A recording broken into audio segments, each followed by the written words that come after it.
Welcome to Real Flix Reviews. We're like a book club, but for movies. This week we're doing The Bourne Legacy with Jeremy Renner, and like always, we have movie news at the end of the program. This week we have Jonathan Charney, James Stevens, and the man who loves his little box, Ryan Preston.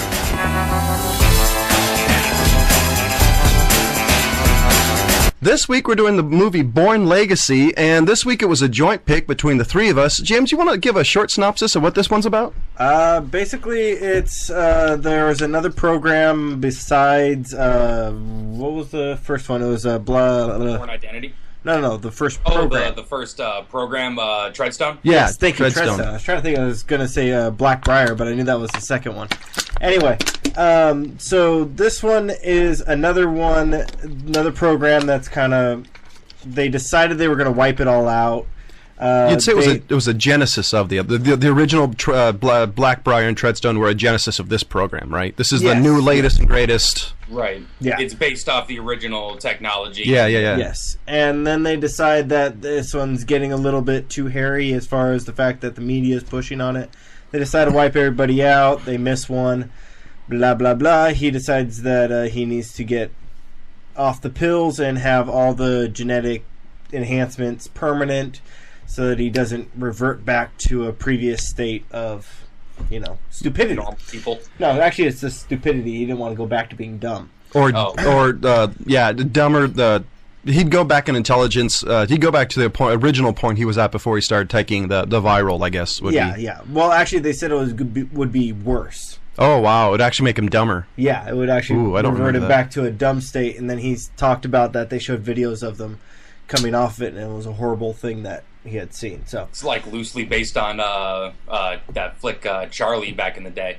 Yeah. Okay. Yeah. So yeah, it's got Jeremy Renner starring in it, and I think this this is coming off of the back of all the Matt Damons.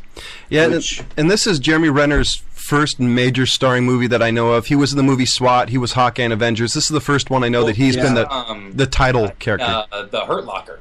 Oh yeah. Was he a main character? Kate Bigelow's Hurt Locker, which ended up getting Best Picture, didn't it? Yeah. Yeah, so he definitely had some pull after that, which I think landed him the whole Avengers Hawkeye, thing. But he's sort of coming to his own as far as not necessarily because he doesn't give off that leading man thing. He sort of falls into a character actor for me. But I'd say more like a supporting actor, if best. But yeah, I think he's a great actor. I don't mean to don't downplay the guy, but I think but he's not your.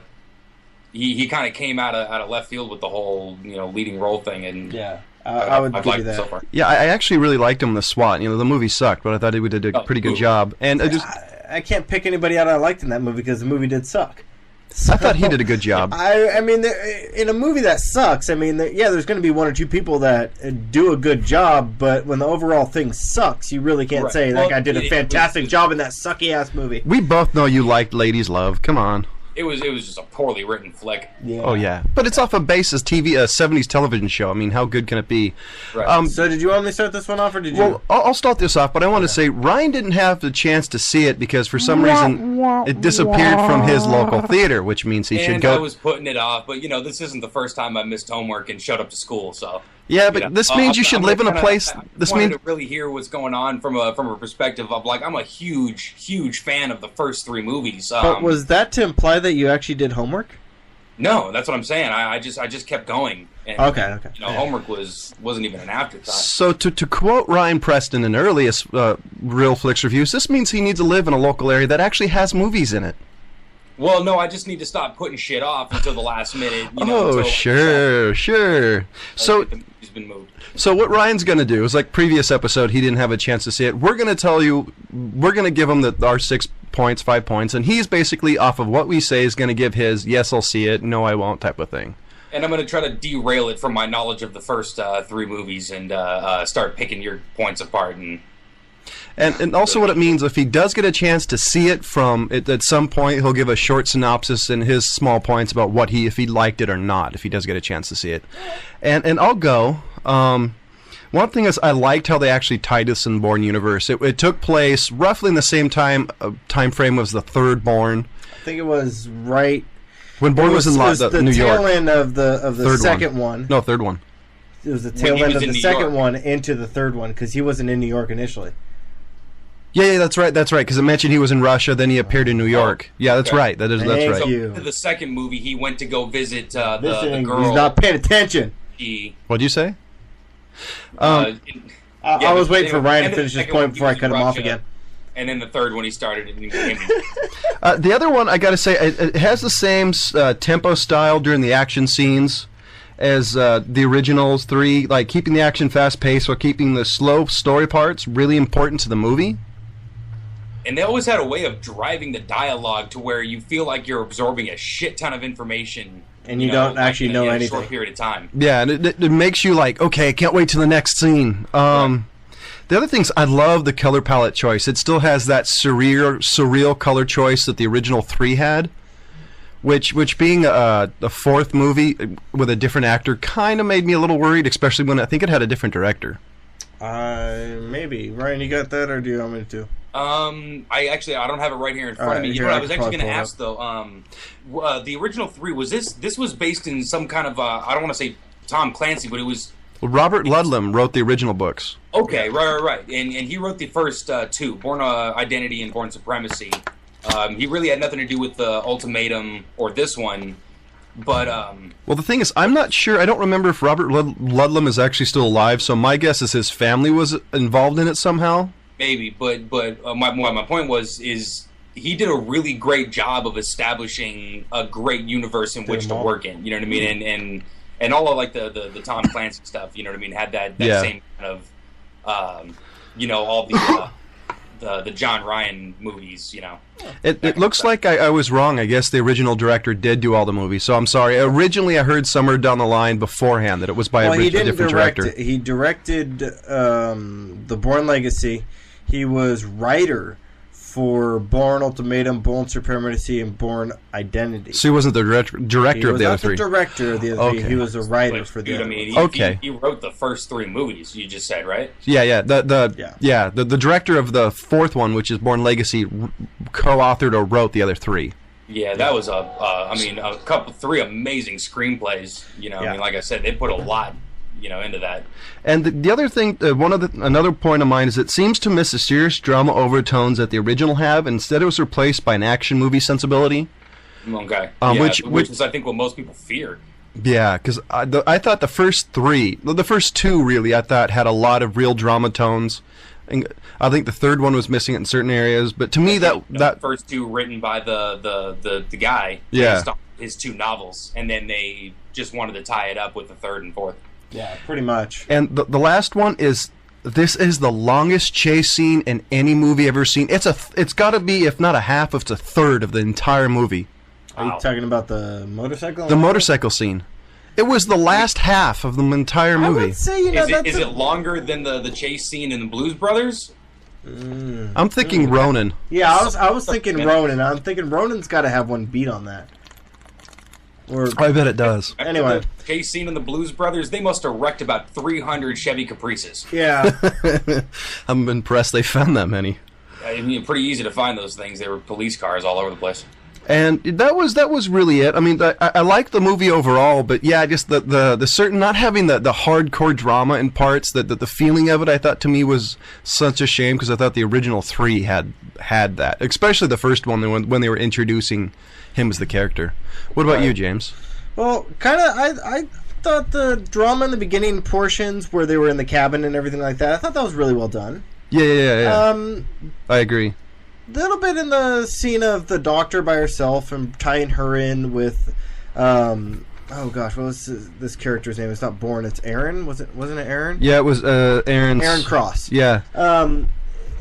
So she was a doctor at the facility? At the facility where they make the drugs that they were giving him. No. She didn't make the drugs. Well, she was a researcher in it. Yeah, she would take their blood samples and figure out what the dosage needed to be increased, what dosage needed to be decreased, and stuff like that. And it started out as just like pills, dosage of pills, and then you said something like they end up. Well, they were taking 2 pills. I don't know if you remember Bourne, and I think it was the Bourne Supremacy, is where they were introducing more of the type of pill story. That he was on a pill regimen. I don't remember that. Yeah, there There was something in there. I think there was like his necklace. They started to mention a lot of the how they broke him down, brought into a little bit of the training. Yeah, stuff like that. So they had that in there, that he was on the pill regiment in green and blues, and that they had worked him off of the greens, and for some reason he was still taking them, And she said, "Well, we've already taken all those physical enhancements, and those are permanent now. You don't need to take those pills anymore." And then he found out that the blues, he still needs to take the blues because they haven't viraled him off of those yet. Yeah. Okay, so that's what the whole movie is. What kind of extra special stuff are we talking about that he's capable of here? I mean, what I'm really hoping is they didn't go too far into the what the fuck is this 2072 already or something, No. He can't punch through walls or any of that crap. Okay. It's just that he has faster muscle reflexes. Faster healing, stuff like that. A little bit better healing and things like that. He doesn't need to have as much rest. He's not sleeping. I mean, there's a point where he sleeps for 2 days because of the effects of going viral on his mental ability. Anyway, the point where I'm going with this is that I think that was a nice little addition to the storyline of this whole thing. I did like the fact that he did find out that there's more of him than just that. Yeah. I mean, for a while there, you're kind of thinking that Bourne is the only one that's ever, as powerful and as tough as he is, type of thing. But Bourne knew somehow that there was more of him. Yeah. Well, he met a couple. He killed one of the guys. Yeah, he did early on, the blonde guy. Yeah. Born Identity, he killed the guy right off the bat with the pen. One or two of them. With the pen. I love that scene. That was such a cool scene. Well, that guy was just a regular hitman, but he might have been part of. I think he was part of the one. There was the other guy that in the field that he got with the bird shotgun. That's right. Yeah. That was in the first one at the end of the movie. The one that sort of explained, are you getting the headaches, and it kind of let him know, oh shit, there's more to this, Yeah. And that's from not taking the blue pills. Okay. Okay. So they're throwing a little science behind all the crazy. Yeah, and I thought that was a cool thing. One of the things I got to say is I actually like the Aaron Cross character better than I like the Jason Bourne character. He actually grew on me quite a bit. I think he was a little bit more violent, and he wasn't as whiny. Yeah, he wasn't as whiny, and they actually mentioned that the Blackbriar, the Treadstone. And I can't remember the name of this one. It's like Outcry or Outcast or something like that. I don't remember. Was the name of this program. And they said that, the Jason Bourne one had more sympathy or empathy for people. The Blackbriar had, there was all these little tweaks that they were trying to work out of these guys in the program. Mm-hmm. And they said that this one had a little bit more, I'm trying to remember what it was. I don't remember exactly what they said this one had, but it wasn't like the empathy or sympathy thing. They just would fall in love with a person or something. They'd fall in love with somebody. That was it. So the doctor lady was the love interest? Yeah, ended up being the love interest, of course. Anyways, but I kind of liked him a little bit better because, he wasn't as whiny, and he was more inclined to kill somebody than Jason was. But I think part of the Jason thing is Jason didn't remember any of his history, where at least Jeremy Renner at least knew enough to know where he had come from. Yeah. Maybe not his hometown. Huh? I'm sorry, go ahead. Well, he understood more of his backstory. I think part of the reason Jason Bourne was such a whiny character is I don't think Jason Bourne the whole time was like, who am I? Who am I? Who am I? And that was basically the major underlying plot point through the entire movie. All three movies was, who is this character called Jason Bourne? Well, I think his whole motivation I hate to use motivation in this kind of shit. Sounds pretentious, but what he was driving at What's the whole my time. Motivation here? It was okay. Who the hell am I? What the hell happened?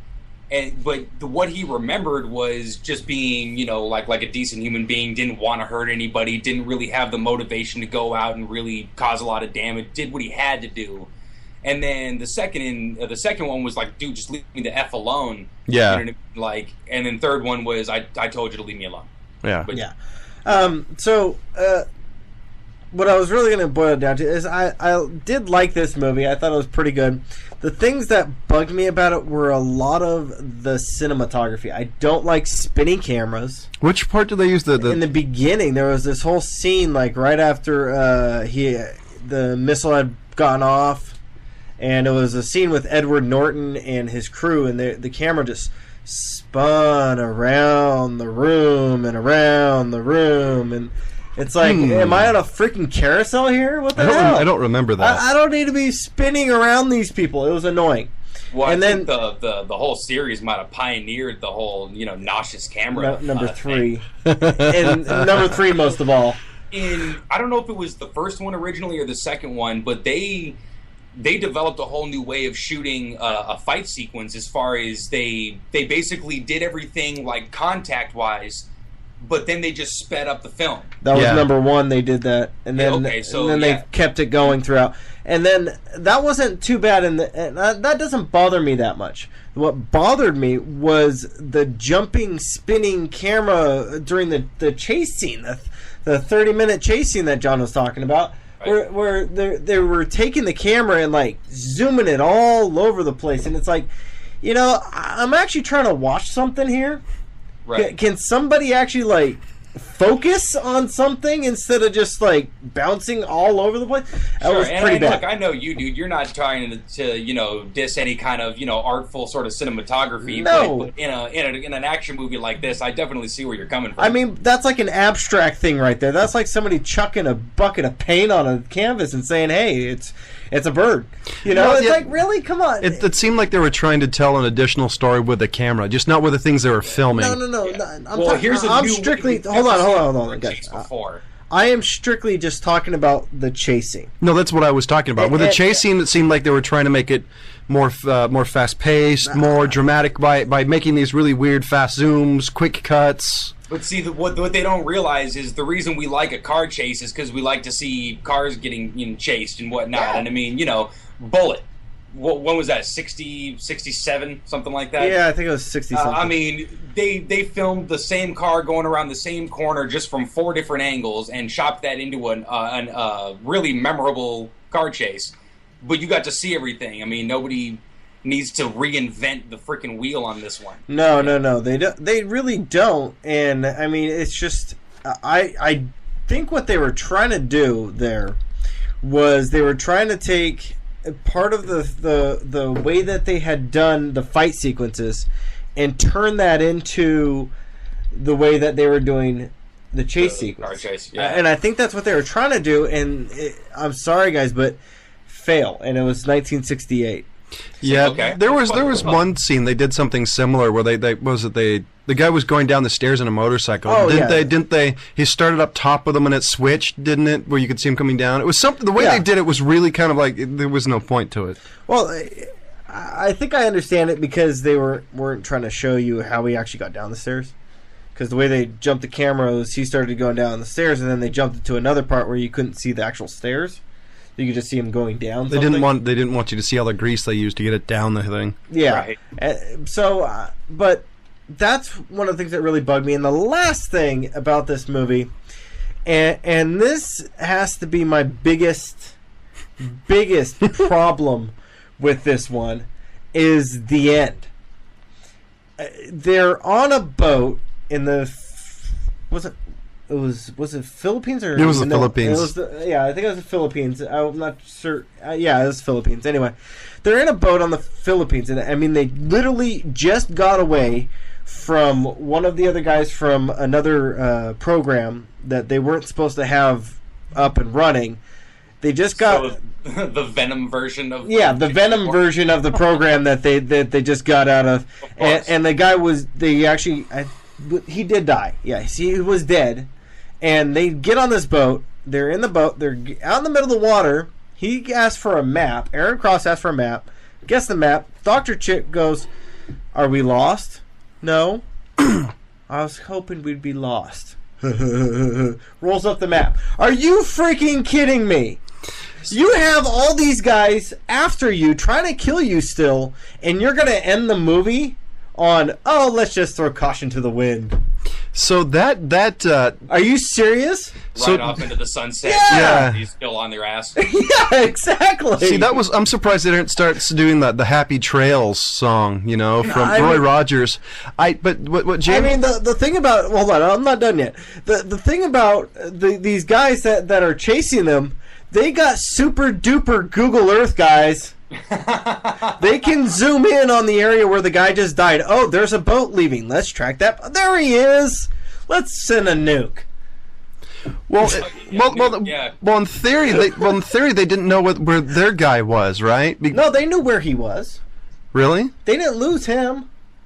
Well, because after the guy got hurt underneath, there is. I'm assuming there is a possible way because they're in that underneath some sort of thing where a satellite can't get to it. I'm assuming there was a way that they could get away that they necessarily weren't paying attention to. That's what I'm assuming they were going to do. No, they had all this surveillance stuff on that area.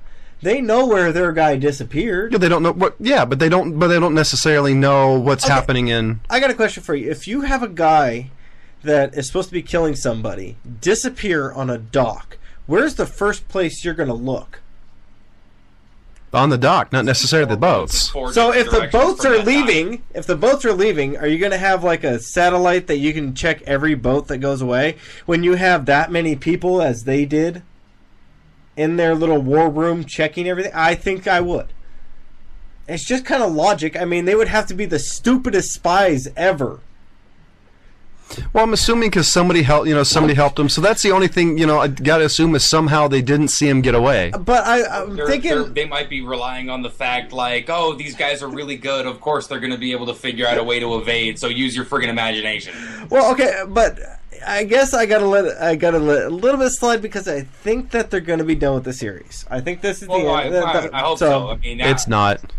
It's not going to be. I mean, if this is the end of the series and they're trying to skate out of it and say, we're done, I can let them kind of slide on that. I still think it's one of the weakest endings I've seen since Neverending Story. But, I mean, come on. What the fuck, man? Neverending Story. Which one? There's like number 3. Well, I was going to say James's comment about the ending scene that goes into my rating. I hated the ending so much because I agree with James. It was just a weak ending. It didn't tie anything up, and it wasn't really foreshadowing the next movie, which is going to be next movie, with or without Jeremy Renner. There's going to be a next movie. I would like to see it with Jeremy Renner. It's probably going to come. I don't know if I want to see one at all. I mean, well, how many of these? Well, how about like Jeremy Renner fights Bourne to the death or something? I don't know. What's going to end up happening? But there's probably going to end up being another Bourne movie with Jason Bourne. At some point, I don't know. I think Matt Damon's done with it. I don't think Matt Damon has enough scripts on his table that he could pass on that just for the reason of like why the hell would you keep beating that horse? Yeah, stay away from Ben Affleck. Yeah, he's always out for a paycheck.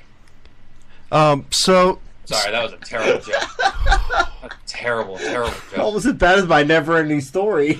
Oh man, well, that was just a fucking weird reference. Neverending Story was the one you pulled out of your ass for a bad ending. Oh, come on. Everybody wants to chase some bad guys in a left dragon. If I really wanted to throw something out as a bad ending, I could have said Fred Savage and Little Monsters. Well, that whole movie was dog shit. At least Neverending Story was kind of kick-ass. Now, are you referring to the ending where just, like, everything disappears and there's, like, a speck of something? Am I... Yeah. Wow. Yeah. Wow. But this is a bad childhood flashback. Dear God. Yeah, to kind of did fucking terrible things to my youth. So to kind of put this show back on rails a little bit. Was Bowie there? Oh, wow.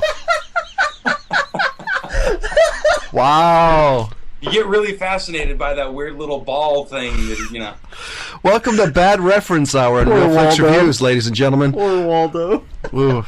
So I gave this, dear God, I gave this movie a 2 out of 5. One of the reasons I just didn't like I didn't like certain characters. I didn't like the way they did not add the drama effect I thought the original 3 had, and I hated the ending. I absolutely thought it was one of the worst endings. I agree with James. I think they should have added 20 more minutes and actually have it a spot that wanted you more, leave you where you want more. This to me left me at why do I care? And then for there to be a sequel of this, there has to, they need that reason. Because for me, it's like, okay, I'm done. I don't see it wanting any more. So what about you, James? I can't go out and just say 2. I can't. I'm also putting this in perspective of the other preceding Bournes. I did. I like the other preceding Bournes. I didn't like the third one. I'm not a fan of that one. And I think this one is a little bit more redeeming than the third one. I like Jeremy Renner. I like Aaron Cross. It's more. I lean more towards Aaron Cross than I do Jason Bourne as far as one of my favorite characters of this whole thing. I think that whole scene of him in the cabin with the other agent type thing was very redeeming. I thought there was a kind of bounce and forth back between the two. I give it a 3, honestly. Wow. I have a hard time. I think it went out and did what it was supposed to be doing. I did not like the ending. I think the ending is very lackluster. I don't like the spinning camera, things like that. Yeah, I can't say I didn't like it, though. Well, I just have a hard time justifying a 10-minute scene for a 2-hour movie. That's my problem. I thought the chase scene was a little too long. I didn't think it added any decent drama to it. I understand why they put it in. I just didn't. I think they could have shortened it up, add a little bit more story, or make a better ending. I thought this movie just didn't have any depth. Like at least the original, the first and second one had. Maybe the third one. But to me, it was just missing something that I wouldn't. I don't think the third one was. I don't think the third one was better than this one. I think the third one was a rush job trying to bring the series to an end, and then they decided to pull this one out of their. Well, for me, one of the reasons why I like the third one because it finished the story. It rounded up on who, because it finished the story up to the point where they introduced one that told Bourne who he was, and it gave potential for another movie. It left me wanting, okay, what are they going to show when Bourne knows his true name? Knows, to me it added on more of, I can't wait for the next one. That to me is what it did. It was a rush job. Yeah. It was too much of a rush job for me. So what about? Like it. I think if we're gonna discuss the series more, I think we'll have to actually do the series. But as far as I'm concerned, I think this one is better than the third one, and the third one would get a 2 from me. This one gets a 3. So what about you, Ryan? Would you see this movie or would you not, being a fan of the first 3? I'll try to. I got a couple of thoughts. I'll say real quick because I know we're getting up there. Again, huge fan. You guys would know by now that I'm kind of a sucker for a good action movie. Huge fan of the first 2, like you said, John. They're the ones that had the heart. Obviously based on the novels, which are usually a lot more in depth. Got a lot of good source material. I felt the third one, I don't know about a rush job, but it was definitely leaning towards that action. Like, okay, we're not doing novels. We're kind of just doing your sort of Hollywood version of the Bourne series, the kind of thing. And with this one, I see it sort of still going in that same direction, still sort of a departure from the original 2. So I was a little hesitant at first. I mean, I'm still gonna definitely see it because again, I'm a huge fan of the universe.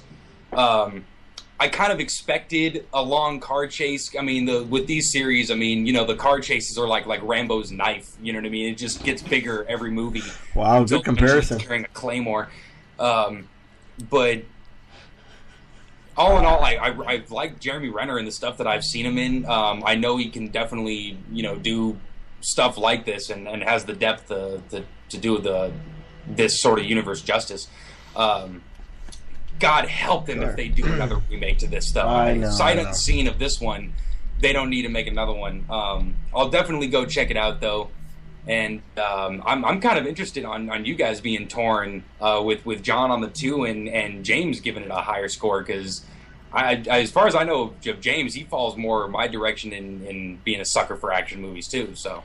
Before we introduce your movie news, Ryan, my thing was just the fact that I like the third one because it finished up the overall story arc. My problem is in a fourth one, it is really hard to introduce a new character with backstory that's already pre-existing. Right. And I didn't want another action movie that was an action movie. I guess that was my problems. I was expecting something else than it was. That's why I gave it such a low score. Well, and the guy the wrote the first 3 is still continuing to do this one. So I mean, at least there has to be some kind of steady kind of As long as they don't turn it into through all of them. As long as they don't turn it to the abomination Resident Evil turned into. Oh my god. So what's your movie news, Ryan? All right. Well, couple of handful of things. InsideMovies.com reported the first shots of RoboCop's new armor. We'll call it because it's not. Saw it. Don't hang your head. Don't do that yet. You like the original. Well, no, I like the original. My problem is if this isn't going to look like it without CG. I mean they definitely seem to be going more tactile. It looks to be more Iron like Man kind of Batman sort of thing. It's the Iron Man suit that got thrown in the garbage. It's Iron Man meets Venom. It's somebody took the Iron Man suit and spray painted it matte black. Pretty much with a different helmet. But look, I mean it's got Gary Oldman, Sam Jackson. And the guy who let's see, Jay Baruchel, one of the young kind of come-uppers. It was the guy who played Rorschach is in there too. Now I got 3 words for you. For this, snakes on well, okay, that doesn't make a plane. That's what I'm saying. But look, Gary Oldman, and then Caveman's Valentine. That guy's a freaking brilliant actor. I mean, he might be one of the best actors in the world. Well, sorry, Sam, I didn't mean to throw your career like that. It also has the guy who played Rorschach. It has potential. It has potential to at least live up to the original, which is still not much to live up to. I love the movie, but dear God, it's not good. Anybody who's a fan of 80s camp is going to be looking forward to this one, Dread. I'm not saying I'm not looking forward to it. I'm going to go check it out. I never was a fan of the RoboCops. I have seen them all. Of course. Just not a fan, but I'm going to go check it out. And I will hold my judgments until after I see him spike somebody. Well, here's the thing. Not being a fan might actually make you a fan of this one. I mean, it's probably going to be the old school fans that are going to hate this one, and the people who hated the original like this, That's a possibility. All I'm going to say is it better be as violent as number 1, because if it's like number 3, it's going to suck really bad. Wasn't number 3 the one where it was like the machines were... Number 3 was like the Disney version of RoboCop. They actually made a TV show after it. I am not kidding. Check it out. There is a RoboCop television show. Moving along. What's the other one? Or your other ones? Well, just a handful of movies I'm looking forward to for right now. Lincoln is coming out, and I know it's just one of those slightly, this could go either way. But it's Steven Spielberg and Daniel Day-Lewis. Ooh, well, this is the biopic, right? Both of you have to be a D. Day-Lewis fan. Yeah. That dude rules. Major method, actor. So I'm always interested to see what he turns into. I think I mentioned it real quickly before. Judge Dredd's coming back out. It comes out this Friday. So that one I'm definitely going to go see again. Anybody who's a fan of that sort of action camp is going to be in line for that. The benefit of the new Judge Dredd is Carl Urban. Right. Yeah. If you guys don't know who he is, he played Bones in J.J. Abrams' Star Trek. He also played one of the Necromancers in Riddick. He's and a callback. He was an assassin or one of the guys in Bourne Supremacy. Oh, that's right. Yeah. He's a really good actor who's had some very campy movies and some very good movies. And every movie I've seen him in, he's the one I like. He did amazing as Bones. Oh yeah, I love that character. Just saying, amazing. Besides DeForest Kelly, he's the best one. Yeah. Right on. There's a flick coming out called Seven Psychopaths, and this is just. Oh, I have seen that. Yeah. Sort of up my alley of just like crime comedies, and it's the reason I'm interested in it's Colin Farrell, Sam Rockwell, Woody Harrelson, and Christopher Walken all sharing a screen together. Seriously? Yeah. I gotta see this. But apparently it's if I remember correctly, just about like a writer in L.A. Who moves to L.A. and then just becomes wrapped up in the criminal underworld of Los Angeles. So hometown pride. I'm gonna. Isn't this also a limited release too? I think it might be, dude. It seemed wicked independent when I was looking it up. So I mean, you might have to check, limited releases, your local art house theater. Yeah. If all of those people are in it, I've got to see it just because some of those people are some very odd actors, and very noteworthy for their oddness. Christopher Walken, I want to see it just for that. and Sam Rockwell. Three, I mean, wicked, bizarre, different actors. You know what I mean? That's bridging a spectrum right there. And you have Colin Farrell, that which is just kind of like, what? Farrell to anchor it? I don't know. I don't know what he's going to be funny or what's going on with that. Maybe he's going to be a bad guy. As long as it's not the same role he played in Total Recall. Speaking of bad guys... I was kind of thinking of the same thing about Walken in Sleepy Hollow. The Hessian? Oh, shit. Anyway, speaking of bad guys, Taken 2 is... I can't wait to see this. Oh, man, dude, look, Liam Neeson fan, long time Liam Neeson Except for the gray, but yeah. Hey, and this is not to be confused with Stolen, the Nick Cage movie where his daughter gets kidnapped. Wait, hold on. Wait, stop the show. You're comparing Nick Cage? Seriously? No, I'm saying I don't want Taken 2 to be confused with this Stolen. It's coming out practically at the same time with Nick Cage called Stolen, which is pretty much the same movie. I guarantee nobody's going to confuse a movie with Nick Cage with Taken 2, because nobody takes Nicolas Cage seriously. No, not anymore. Well, I don't know. Have you seen the Bad Lieutenant Protocol New Orleans? It's Nicolas Cage. Yeah, I know, but it's a bizarre title for me to be launching out there. But I was actually playing towards his really freakish strengths. It's Nick Cage. That's what I'm saying. But if you want to see Nick Cage sort of doing Nick Cage in a movie that requires Nick Cage, that was a good one. So it's Nick Cage playing Nick Cage on a movie starring Nick Cage. But that needs Nick Cage is what I'm saying. So it really his bizarre freak personality was awesome in that. So it's like Con Air then.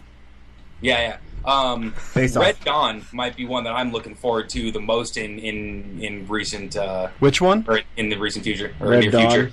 Red Dawn, the remake of Red Dawn. Now I've heard that they changed the enemy. Do you know who the enemy is supposed to be in this one? North Korea.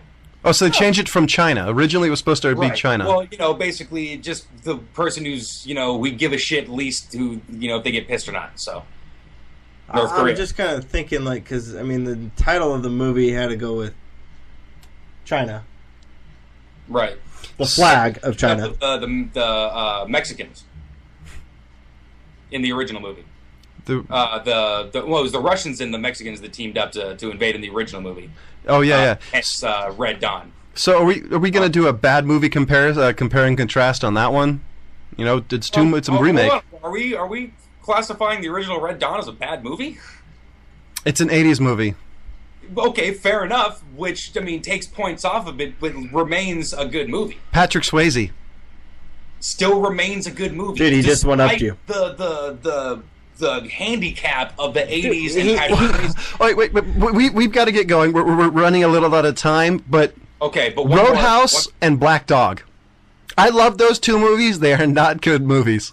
This is one, guys. I'm going to wrap this up, the movie news, with one that you guys I know have been waiting for the longest time. Birdemic 2, The Resurrection. A platoon of eagles and vultures attack Hollywood, California. Why did the eagles and vultures attack? Who will survive? Is this like Birds Redo? It's Birdemic 2. No. The Resurrection. Is this Birds Redo? Like the Birds, the remake. Oh, no. It has nothing to It's do like with Hot Shots Part Do? It has everything to do with the original Birdemic. And this is Birdemic 2, The Resurrection.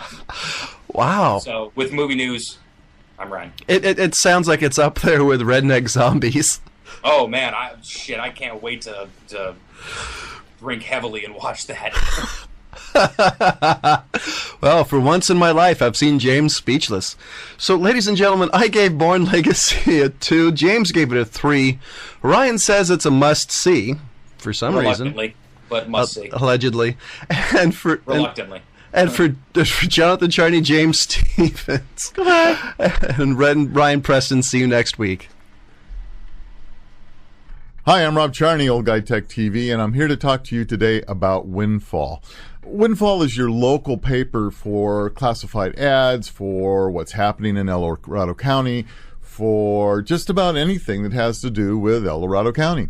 And they've got some great specials going on right now. As a matter of fact, they have a business special that is stated so that it's a 12-week business text ad for only $60. you can't hardly buy anything for $60, let alone a 12-week ad. Now, of course, you can always add to that or shorten it, whatever you think you want to do. They'll work with you 100%. They'll put the artwork together for you. They'll put the layout together for you. All you need to do is get a hold of them, and they'll take care of all the work for you. And trust me, it works. And we've been with the Windfall for a long time, and it's a great relationship between Old Guy Tech TV and News 44 TV and the Windfall. And we want to make sure that you get to take the same kind of advantage. The paper's incredible. I really highly suggest that you go ahead and you pick up a copy of just about anywhere. They're everywhere, any restaurant or in front of the drugstores and many other stores. You'll find the Windfall there, and it's a great deal. And let me tell you a little bit about Rob and Tina. They've worked very hard to make this newspaper something that they're very proud of. They've done it through the School of Hard Knocks. They're incredible people. They work really hard for you. They want to share their experiences for you. And I can't think of a better two people to really take advantage of this and make sure that you get your ad into their paper, because we sure like it. And I know a lot of others out there who like it as well. And one of the things is they decided that they wanted to move to a larger facility. They were cramped. If you ever saw their old office, there's barely any room for people to move. So they had an opportunity to move to a new location, still in Diamond Springs, and they have a open house. And that open house is September 26th, starting at 5 p.m. over here in Diamond Springs.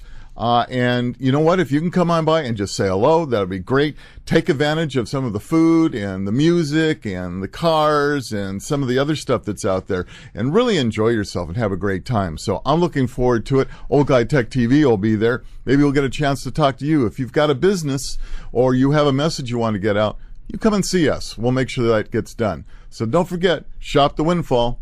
Everybody needs a windfall.